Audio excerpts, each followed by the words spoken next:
Hello everyone! It's me, Ferdian, once again.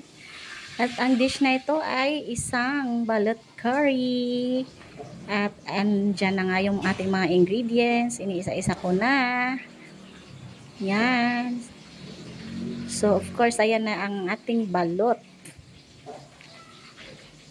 Ayan. So, babalatan muna natin ang ating balot.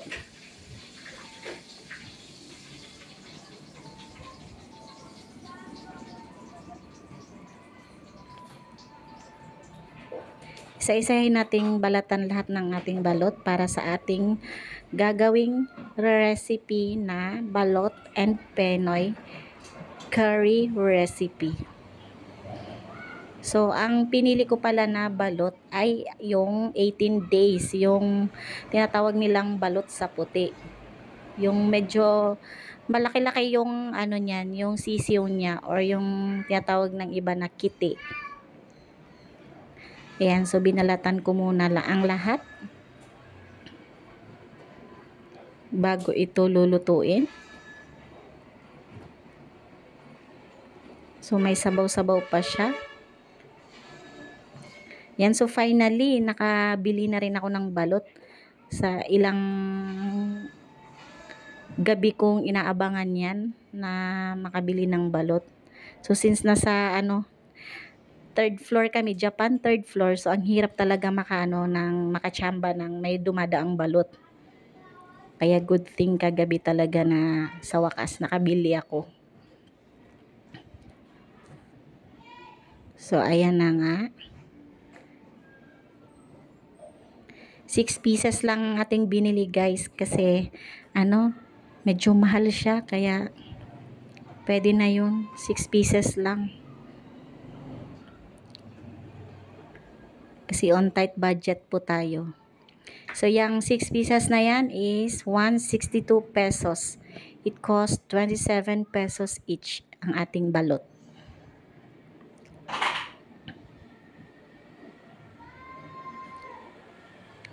So, pwede na rin siya. Good for 6 na person ang kakain. Tig isang peraso lang. Or pwede rin na 3 kayong kakain. Tig 2 pieces each kayo. Ayan.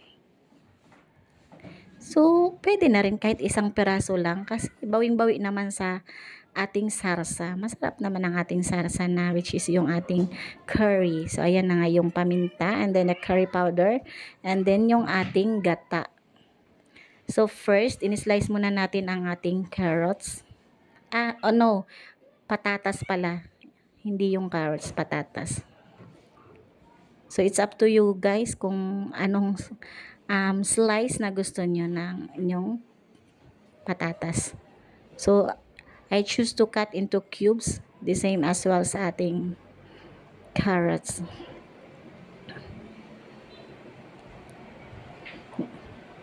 Mapurol pa rin until now ang ating kutsilyo. So, hindi pa rin talaga nahahasa. So, careful lang tayo ng konti kasi dumudulas-dulas talaga siya kasi sobrang purol niya. So, ayan. And then, yung ating luya.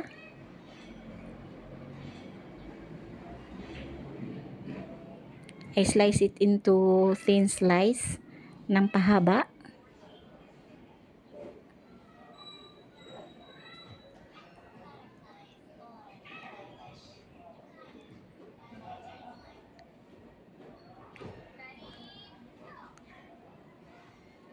Ayan na, natapos na rin sa wakas. And then, sinunod na natin ang ating kamatis.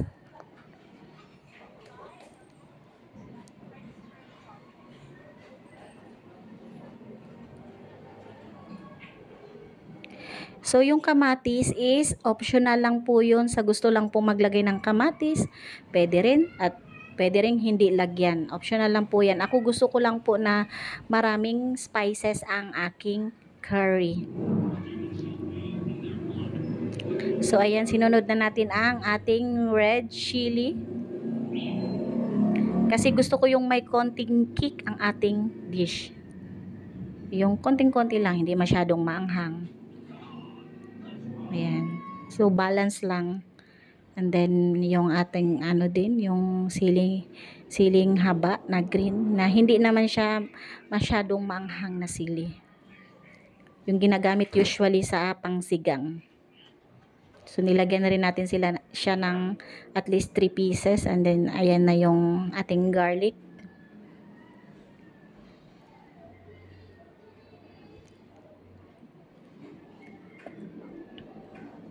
And then the next one is our onion. 1 piece of onion lang. Enough na yun.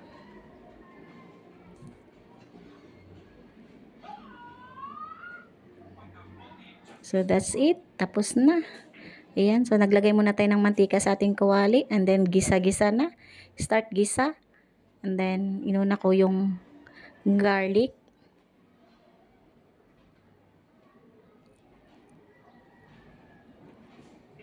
And then, ayan na yung onion. The next one is the onion. And then the tomato. And then the potato. So, inuna ko yung patatas kasi ayoko siyang medyo half cook lang. So, gusto ko siya na as in maano talaga siya. Yung maluto talaga yung patatas. And then, sinunod na rin yung balot natin along with the penoy. So nilagyan na rin natin ng pepper for panlasa. Yung carrots is ihuhuli na natin kasi gusto ko siya na medyo crunchy.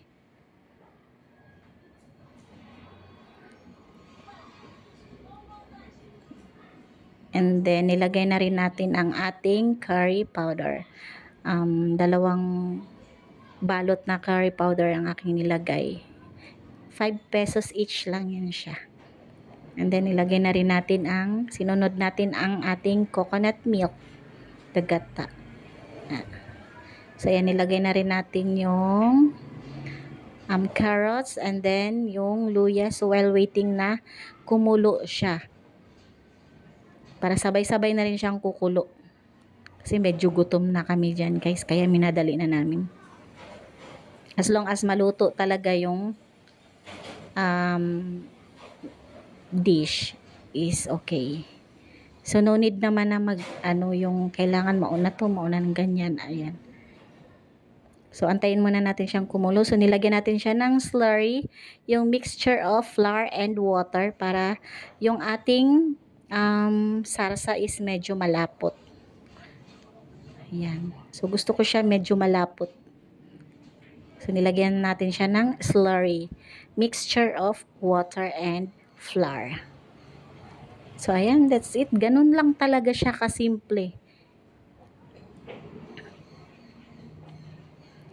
And then yung ating chili para may konting kick ang ating dish na niluto. Para hindi naman nakakaumay. And pagana rin siyang kumain pag medyo may malalasan tayong konting anghang lang, hindi naman masyadong manghang. So ayan na, kumukulo-kulo na rin siya. So that's it guys, ang ating balut and penoy curry recipe. So thank you all for watching. Don't forget to comment, subscribe to my channel. Thank you. Bye-bye.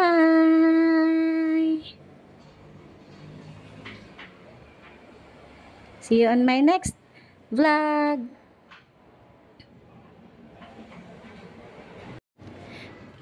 Thank you pala sa aking mga members sa walang sawang pagsuporta sa aking channel. At tuloy-tuloy ang kanilang pag-join ng membership. So guys, don't you worry sa ating darating na GLS. This coming October 26, it's my 38th birthday. I'm celebrating my 38th here on earth. So see you po sa lalo na sa aking mga members. So meron po tayong mga pa-special ruleta po sa inyo. So thank you po sa inyong lahat. And I appreciate you all po sa mga members ko, and of course sa mga nagpa-entry. See you po on my birthday GLS.